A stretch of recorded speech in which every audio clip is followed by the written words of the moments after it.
Apparently, this woman is having issues dating black guys. We're two black guys, so let's get into it. That's good. It's crazy the amount of Negroes that come to me trying to ask me out on smoke and drink dates. It's like, y'all don't do anything else other than destroy your liver and your lungs. No skating, no bowling, no laser tag, no go-karts, no museums, nothing. No hiking, no arcade, no movies. That's all you do is just get high, get drunk. That's it. Okay. What's up, guys? It's Bad Decisions, where we watch people make Bad decisions. It's your boy Sharp. It's your man Jay. Let's get into it. All right, decision makers. After watching this video, I have some questions. I need more information to fully assess the situation. For example, where does she live at? What circles does she run in? What are her hobbies? What type of choosing signals is she giving off?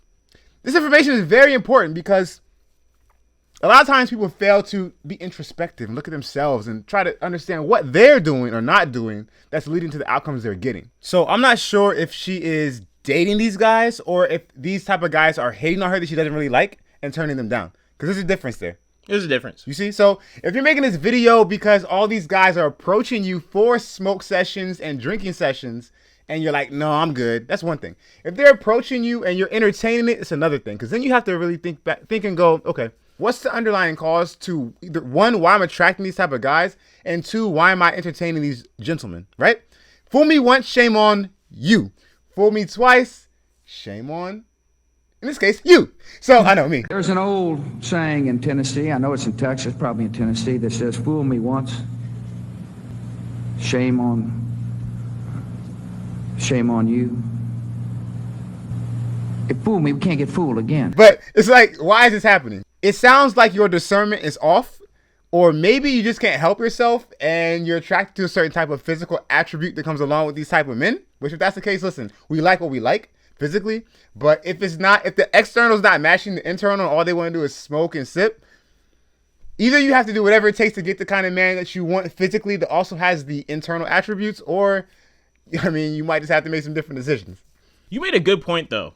Because let's be honest, guys are not the greatest at observing choosing signals. Some of the choosing signals that women give, you only notice if you're really paying attention. For example, let's say a girl does eye contact with you, but you're not paying attention. You're not going to make eye contact. Or let's say that she moves closer to you. So let's say you're at the gym and you're on the biking machine and then she goes over to the biking machine next to you or some other place. If you're on your phone, you're not paying attention, you're not going to notice any of that. And I think in today's society, where a lot of dudes are getting roasted for being thirsty online, some dudes are just scared to make the first move. And listen, I'm not telling a woman to go up and approach men, but maybe give a little bit more of an obvious sign. So like maybe just wave, right? Smile and wave. And listen, if that person doesn't react to it, just be like, hey, I was waving at somebody else. Nah, they ain't doing that, bro. You know that, but I see your point though. You know women are not gonna wave. Whenever I hear statements like this, first thing that comes to my mind is that these guys are just looking at you as a booty call. If a guy doesn't want to do anything other than get drunk and smoke with you, he just wants to sleep with you. Plain and simple. That's it. But there's also a difference between like a smoke and drink date and a difference between getting drinks, right? So getting drinks, what does that consist of? Going to like a small, intimate place where you might have one or two drinks, you're not getting drunk, and you're having small talk, right? Or maybe you're playing pool. But like I said, if it's a date where you're literally just going to his house and you're getting like drunk, or you're getting smoked out of your mind, then yeah, I mean, it's pretty much just sex at that point. Another big question is, how are you vetting these guys? Do they have jobs? Do they have licenses?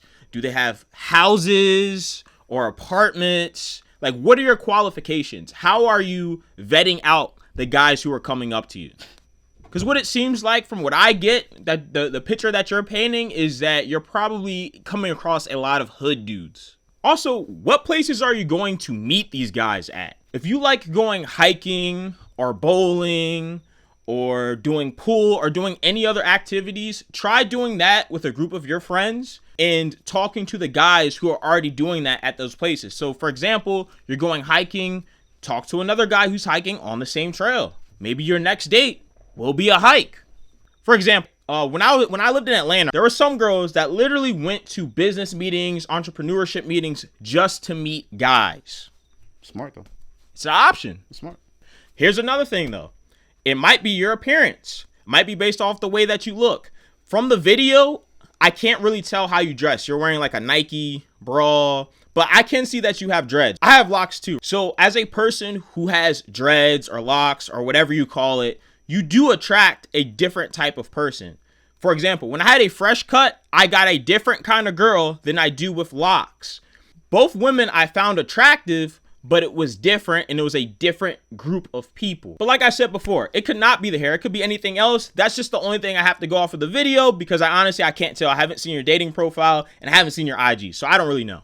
All right, and as Sherm said, I might sound like an old man if I say this, but look, why are you posting this online? Is it for attention?